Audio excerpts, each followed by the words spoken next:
Terminons aujourd'hui notre réflexion sur ce court échange entre Jésus et les disciples, où il leur partage des choses, des éléments fondamentaux sur ce qu'il est, sur sa personne et les liens qui existent entre lui et Dieu. Alors dans l'Évangile selon Jean, au chapitre 14, après la question posée par Philippe, « Seigneur, montre-nous le Père, et cela nous suffit », et la première partie de sa réponse où il dit « Il y a si longtemps que je suis avec vous, et tu ne m'as pas connu, Philippe. Celui qui m'a vu a vu le Père. Pourquoi dis-tu, montre-nous le Père ?»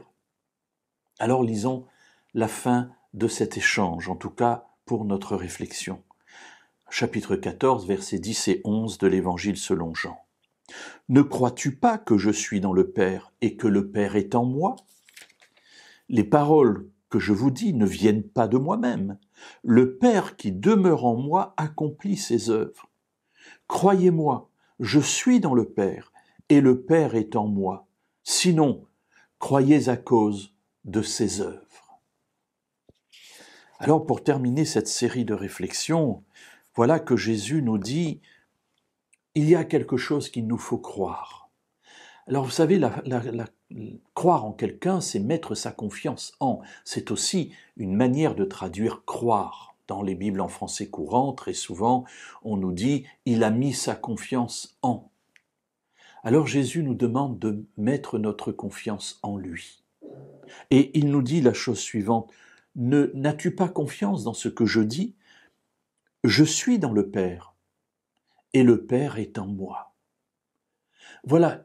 Moi et le Père, nous sommes un. Alors, ce n'est pas ce récit-là, c'est un petit peu dans un autre récit qu'il le dira, mais moi et le Père, nous sommes un.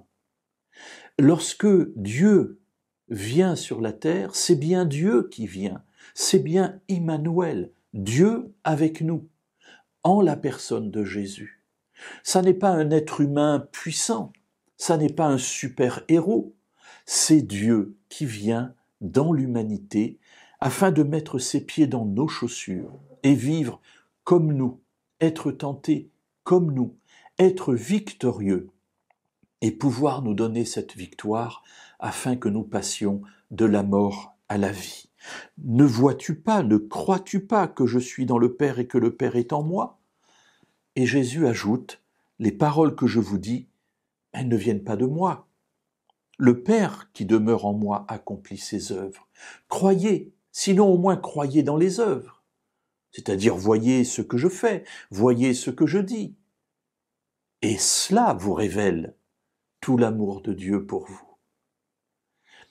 Mes amis, ces quelques versets sont extrêmement riches et on pourrait passer encore des heures à parler de ce qui se trouve là derrière, mais voyez qu'en quelques mots, Jésus nous a laissé une sorte de marche à suivre. Notre but, c'est de voir le Père, de vivre éternellement avec lui.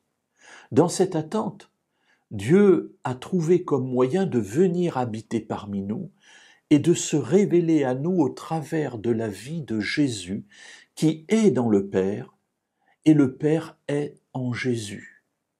Ainsi, lorsque nous regardons Jésus vivre, lorsque nous écoutons ses paroles, lorsque nous regardons ses yeux remplis d'amour posés sur Pierre qui vient de pécher et même posés sur Judas qui vient de pécher, lorsque nous comprenons tout l'amour qu'il a pour nous au travers du récit de cette femme adultère qu'il ne condamne pas, tout cela nous révèle la volonté du Père pour nous, d'un Père aimant, d'un Père qui ne tient pas le coupable pour innocent, mais qui est rempli de pardon et de compassion.